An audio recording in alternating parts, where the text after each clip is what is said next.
చూసి చూసి మేము వద్దు అని 10 సార్లు నేను అడుక్కుంటున్నాం. నువ్వు వినే పరిస్థితిలో నువ్వు లేవు. నువ్వు ఇప్పుడులాగా ఉండదమ్మా. దయచేసి నువ్వు ఆలోచించమ్మా, దయచేసి ఆలోచించు. ఈ అమ్మాయి అన్న మాటలు రికార్డ్ అవుతుంది. అమ్మాయి వెళ్ళిపోయిన తర్వాత ఈ బాబుని ఒకసారి అడిగి ఈ రెండు కూడా మన కోర్టులో పెడదాం తీసుకెళ్ళి. ఈ అమ్మాయి ఏముందో, ఈ అమ్మాయి మొగుడు నాకు కావాలని చెప్పింది కదా క్లియర్గా, ఈ జడ్జి గారి ముందు పెట్టేద్దాం. అది వేరే మ్యాటర్. అమ్మా మా తల్లి నువ్వు వెళ్ళిపోవచ్చు.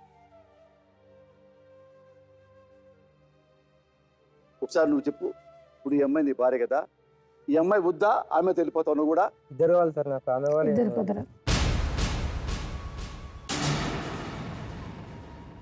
ఇద్దరు కావాలంటే ఆమె కూడా ఒక మొగుడు చూడు, ఈ అమ్మాయి కూడా నీలాగా నీకు ఇద్దరు పెళ్ళాలు కావాలి కదా, మరి నీ పెళ్ళాకు ఇద్దరు మొగుడు చూడు, చూస్తావా?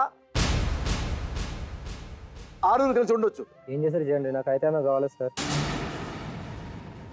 నీకైతే విజయ్ కావాలి, వేరే వాడి పెళ్ళం కావాలి నీకు, అంతేగా నాన్న? మేడం కావాలంటున్నాడు నాన్న. వెళ్ళిరా సార్. థ్యాంక్ యూ నాన్న, పోయిరా.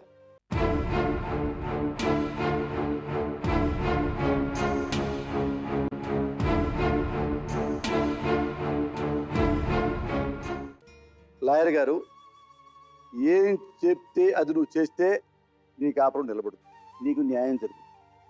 నువ్వు ఇది చేయకుండా మళ్ళా బెదిరించాడు, మళ్ళా తాగుతున్నాడు, మళ్ళీ వాళ్ళ అమ్మ చెప్పింది, మా అత్తమ్మ చెప్పింది, వానిలే అనకుండా గట్టిగా నువ్వు కోర్టుకు వెళ్తే ఆ అమ్మాయిని జైల్లో పడేస్తారు.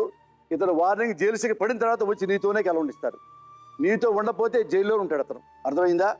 అందుకు నేను మీ అత్త మామూలుగా అప్పు చెబుతాను తీసుకెళ్ళి. మేడం మాట వింటావా? మేడం నీకు న్యాయం చేస్తారు గ్యారెంటీగా. మాట వింటావా? వెనక్కి పోవుగా.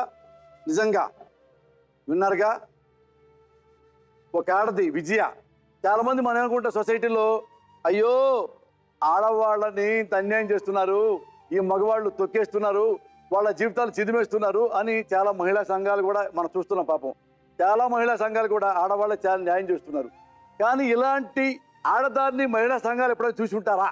ఏ మేడం? ఇలాంటి ఆడవాళ్ళు ఇది ఇంత మనం తెలియజెప్పితే తప్పమ్మా, భార్య పక్కన ఉంది మొగుడు,